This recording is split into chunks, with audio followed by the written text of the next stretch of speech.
Donald Trump was speaking in Derry, New Hampshire today, and during his speech, he had some fascinating moments that I think are worth sharing with you all. Let's start with a world leader that he had some thoughts about. Let's watch.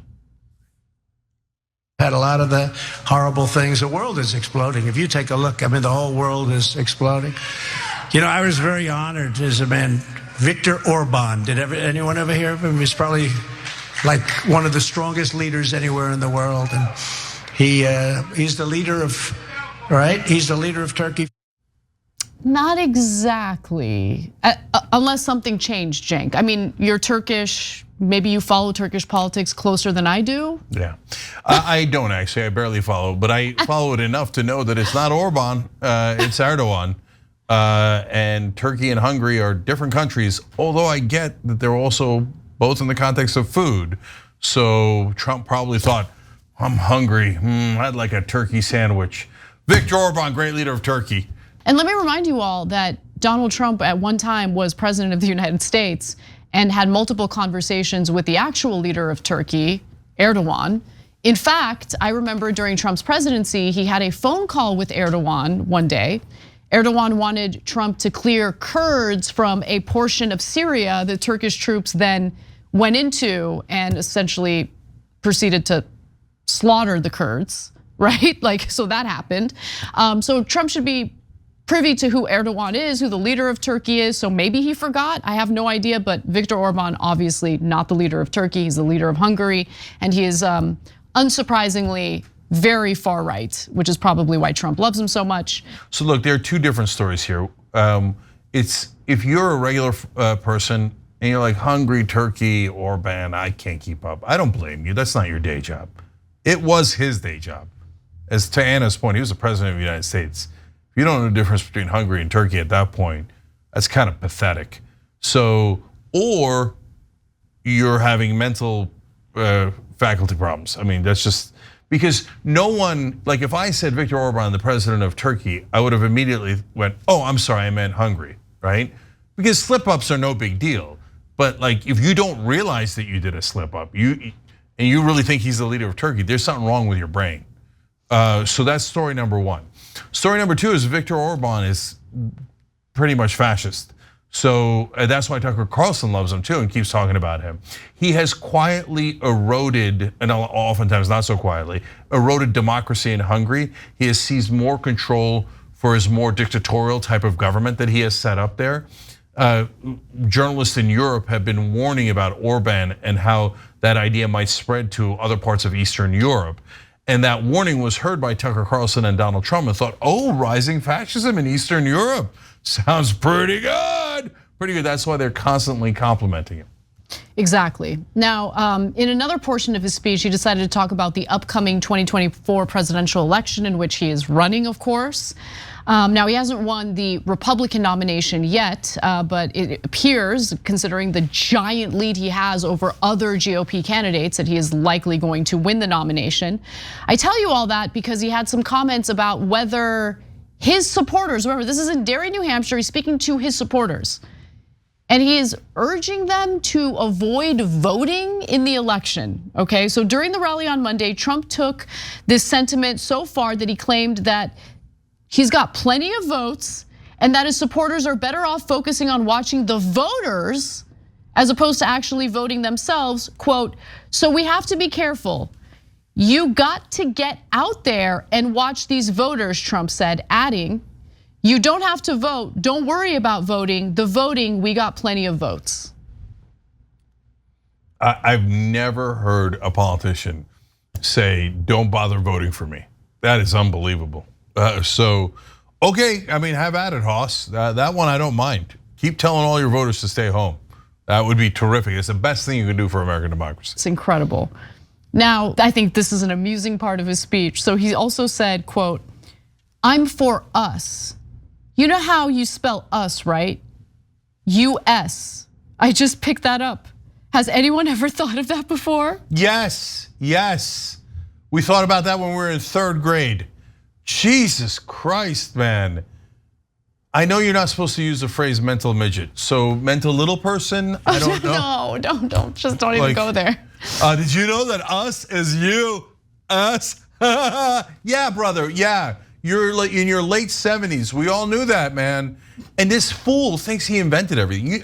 One of my favorite things about one of my favorite Trump stories is, and I went back and rewatched this interview like 3-4 times because I couldn't believe it.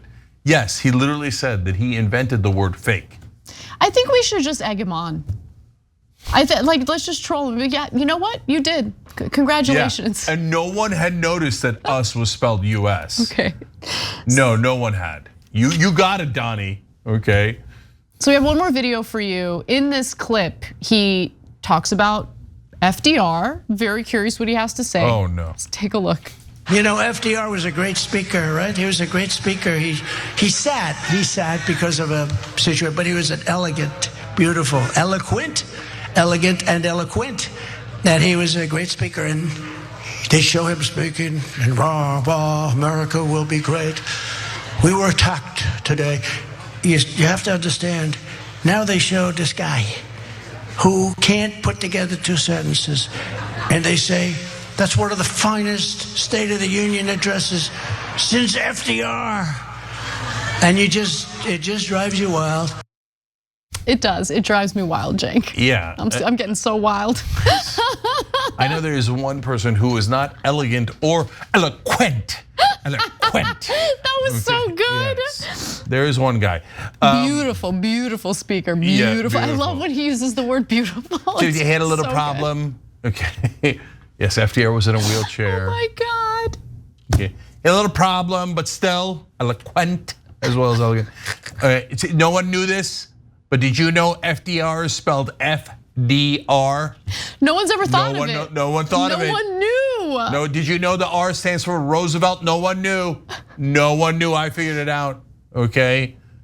This is gonna be a really dumb question, and I admit it, so you can't weaponize dumb against me when I ask this question. Was Roosevelt like a last name that they used for his middle name? Or was Roosevelt, no, I'm sorry, Delano, right? That's what I meant, Delano. So his middle name, was Delano really a name back then? Or was that a last name that they like, anyway, I'm just curious. Okay. So first of all, Trump invented the name Delano. He went back in time to invent it. Delano sounds like a type of cookie. No, Delano was those delicious Delanos. Can't get enough. The Delano was the fanciest hotel on South Beach for a long time, and when I lived there, I always dreamed of one day being rich enough to stay there. And then it closed down, so I never made it. Okay, but yes, apparently that was the name back in the day. But what do I know, right? But what would be hilarious if you asked Trump, what does the D stand for in FDR? First of all, if you ask him what the F stands for, he's like, Frankie. Like nobody called him Frankie until I did. It's because no one does. Okay, and are we positive he'd get the R? Are we positive? There's no, but to be fair, not a lot of people know that D stands for Delano. And no, Anna, I'm not the expert on that. The etymology of the name. Yeah, that's such Delano. A weird name. No offense to the Delanos that might be out there. Oh, there's tons of weird names. Yeah, no, totally. I mean, in fact. But those old timey names are super interesting to me. Do you know what? Like his parents made a decision to give him that middle name. So these are more trivia questions, not necessarily something you're supposed to know. It's super important. Okay, but okay, real quick. Do you know Richard Nixon's middle name and Joe Biden's middle name? So Joe Biden's is like a feminine sounding name, isn't it? Isn't it like Rosette or something like that? Kinda, Robinette. Robinette, that's right, Robinette. It sounds like a delicious diner where I have an egg, cheese, and bacon sandwich and a cup of coffee. I went to the Robinette the other day. Right, so I did know it, but I forgot it. With Nixon, same thing. I think I've heard it, but I forgot it. I forget it all the time. Milhouse. Oh yeah, Milhouse. It was so funny, yeah. And John, I noticed that you did get it. Nice job. Okay, good job, he's John. Maybe you should host the show. Milhouse. Okay. So good. Not a lot of people know this, but I invented houses and mills, and then I put them together and gave it as a middle name to Richard, otherwise known as Dick. Not a lot of people know that. Richards are also Dicks. I invented. You know, I'm like a smart person. If you say so, brother. If you say so. Can we actually go to that FDR video one more time? I just want to really take it all in. You know, FDR was a great speaker, right? He was a great speaker. He sat because of a situation, but he was an elegant, beautiful, elegant, and eloquent.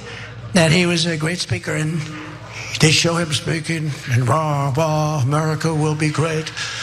We were attacked today.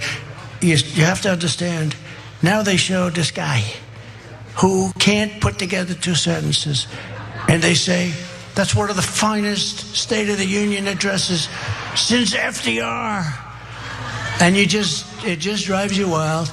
It just drives you wild. I love that last part. There's so many hilarious things about this guy. I mean, this is like a little bit like the hot dog video. Not quite as good, but no. Yeah, Nothing beats the hot dog video. It's amazing. But like, so you know, he had a situation.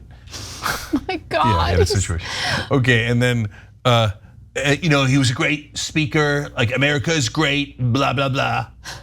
It's so good. And you're making fun of Biden's speech when your description of a great American speech by a great American president. No, Cenk, blah blah blah. I will allow it. If you enjoyed this video, that's because of our members. They make us independent, they make us strong, and they make us honest. Become a member today by hitting the join button below.